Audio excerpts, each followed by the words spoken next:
Hey, this is John Lee Dumas, the founder and host of Entrepreneurs on Fire. And if you're wanting to learn how to embrace change and navigate through disruption as a leader, then listen to the Leadership is Changing podcast with my good friend, Denis Gianoutsos. He's prepared to ignite. Welcome to Leadership is Changing. Each week, we and our guests provide information and insights through exploring leading change. This is taking your leadership to another level by finding the balance between executive excellence and personal well-being through stories that inspire real change. It's time to adapt in our fast-moving world when leadership is changing with your host, Denis Gianoutsos. We're going to do something a little bit different today. I'm actually going to be interviewed, and I've asked a gentleman by the name of Dennis Katsanos. That's right. His name is Dennis as well. And Dennis has got 20 years of broadcasting experience, and he's done many interviews of people from around the world. And so it's going to be very exciting for Dennis to be with me here on the show and actually interview me. Dennis, welcome to you. Thank you very much, Dennis. I must admit, when you asked me to interview for the 200th show, I was really excited. So I'm looking forward to it. I can't believe in such a short space of time you've hit 200 episodes. Before we get into it, any memorable moments for you? Any standout moments that across the episodes? Because I've noticed in my research, you've got Christopher Luxon, John Lee Dumas, Tracy Ibarra, Travis Chappell, Joanna McGrath. There's some names in there. They're just some of the ones that I listened to before we came on, and they're all outstanding, by the way. Yeah, thank you. I got to actually say that the first recording that I did was really quite special. And then to see it go live, I think that was pretty cool. And I had a deadline to get it go live. Of course, we're in lockdown over a year ago, and I thought I want to launch it. So I decided to do that. But I pushed the production team to help me get it go live. And they said, we've never done it this quick before. And it was pretty quite cool for it to happen. And for it to go and see it to come to life has been really special. Doing the 50th episode, the 100th episode has been very special indeed. And now the 200th episode, and having you join me on this session is pretty cool, man.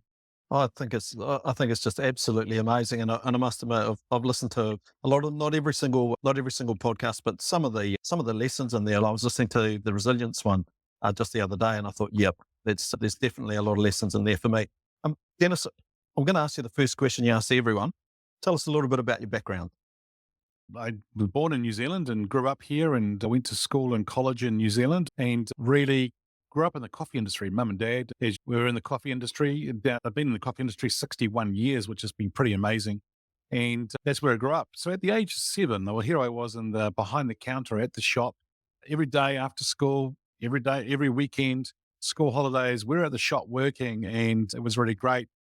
But you know what? That taught me a lot. And it taught me a lot about work ethic. It taught me a lot about commitment and so forth. Don't get me wrong. We did have the childhood stuff that we went to the movies and out, so forth. But there's one thing that really stuck out for me in my childhood, and that was this, that even though my dad got up and my parents got up in the morning at 4 a.m. in the morning to go to the cafe and do things like that, and then we come home at 5:30 p.m., we would have dinner. In daylight saving, my dad was the only dad in the neighborhood that would go down to the local park with the kids to go and play cricket, touch rugby, and all that sort of stuff. And it just showed me that even though he was probably really tired and all that, he was still there for us as kids, but he also wanted to go out there and enjoy it as well for him. And that just showed me that he had a very strong work ethic, but it was something that he was committed to doing as well, which was pretty cool. Pretty outstanding. Working a 13-hour day, particularly by the time we got to sort of Friday, Saturday, I'd be spent, if I'm being honest. Yeah. And then for me, going to college and so forth, I've already had leadership roles throughout the whole period of time, and then into corporates, of course, and doing things around in the IT space, and then getting into leadership roles, and then converting into the coaching and leadership development stuff that I've been doing for nearly 25 years. And then I decided to go and do that full time 17 years ago, if not longer, in the HR space. And it's been fantastic.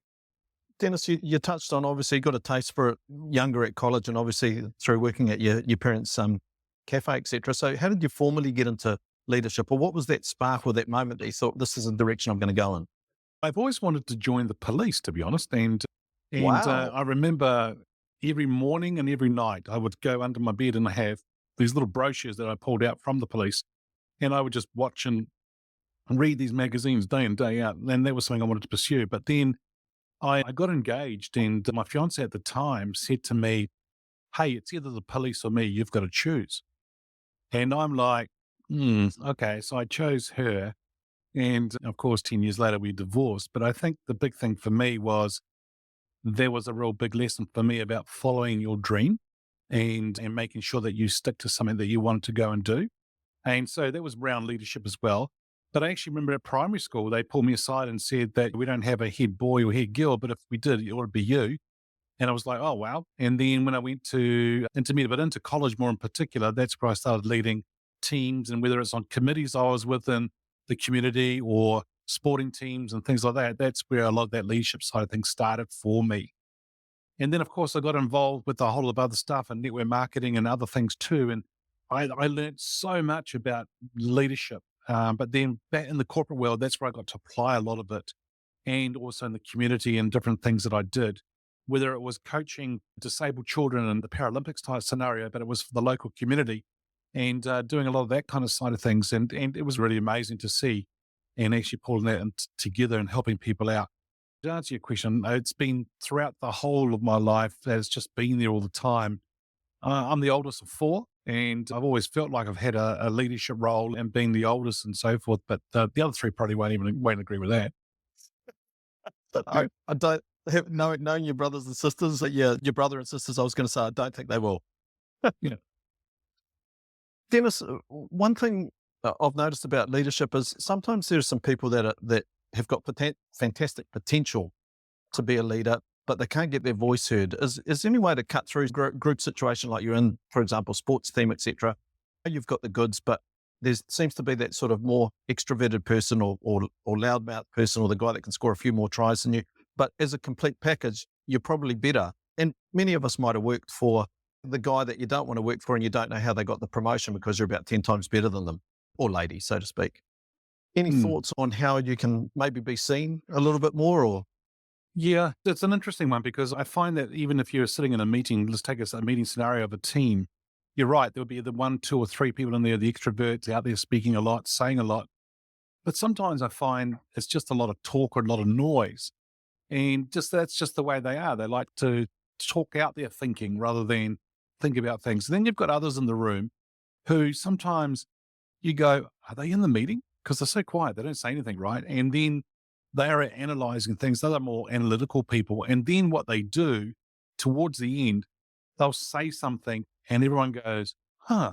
And it's the nugget, it's the big insight, it's the big thing. So that's one scenario. But then the other scenario is, I think it's really important that we as leaders find our voice and that we find our feet, our confidence to speak up. And I find that a lot of people aren't speaking up enough. And our teams need you to speak up. They want you to speak up. They want you to represent them. And if you have to fight for that or put it in a way that's very strong context, that people understand it, I'm going to encourage the listeners to make sure that they do that because I don't think it's been done enough, Dennis. who was your favorite leader? It could be alive, dead, historic, and why? I've got two, actually. One is the one I've already mentioned, which is Dad, right? And being that strong work ethic and the commitment. And he's turning 80 coming up in a few months' time, and he's still getting up at 5 a.m. in the morning. He's still at the door by 10 past 6 in the morning. He's still walking to the roastery and doing what he needs to do. And he works and he's just loving it. But he just shows that he's committed again, the work ethic, and nothing phases him. He just gets on with it, which is pretty cool. And then the other one is my grandfather. So my name is Dionysios in Greek, and that's his name too. So I was the first one of the grandchildren named after him. And in a small island in Greece below Corfu. And Prince Philip, of course, was born in Corfu. And my grandfather on the island was the president of the island for about 28 years. And kind of guy who would go to the mainland to fight for the people and the businesses in the island. And heard a lot about him. And the family is saying, because I've only spent of all my life probably only about 9 months with him. So about 6 months with him when I was the age of 5, and then 3 months with him when I was the age of 21. And then I actually did spend another month, I think, after that too, after I got married. But the guy was the kind of guy who would actually say things and would actually have a voice to say things. And that's going back to the other question you asked before, right? And so he did make sure that he was heard, but not only did he say things, but he was actually heard what he was actually saying. And that's a real key. And the family is saying that the way he speaks, the way he stands, the way he portrays himself and all that when he was alive, I'm doing exactly the same thing. Apparently they reckon it's their dad living again. I'm like, wow. So it's pretty cool. So it's interesting. So I think it's those two who have been very influential for me as a person. It's interesting you say that, Dennis, because a couple of things that you've touched on in a couple of the podcasts that I've listened to are attitude, the 6 inches between your ears, and your dad and your grandfather, the time that I spent with them, always really positive, even in adversity when there's things, some real challenges that they're facing. And also the power of words, which is another one that you've talked about, is how they speak to you. Like when Lambros, your dad, talks to you, you really listen and you hang on every word because of the way that he says it to you. And I feel that you have very similar traits in that. Is that something that you think that you've picked up from both of them? Yeah, I think I have. And the listening is, everyone has to work at it, right? For sure. And because of my coaching experience and being able to work with people, it's actually listening to what they say and then listening to what they're not saying. And listening to what they're not saying is very powerful for sure. Going back to the 6 inches between your ears, I think that's really important. It was all about attitude. And a lot of things in life are out of our control. But there are two things that are in our control: our attitude and the way we react to things. And then the second piece is where we're going next. And it's the going next that's really important. Rather than freezing or being stuck there because you don't know what's happening, is just getting on with things and moving forward.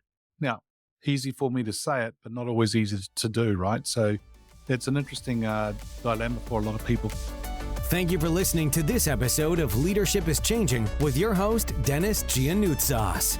Each week, we and our guests provide information and insights through exploring leading change, inspiring executives and leaders to adapt and lead a bigger game in a fast-moving world.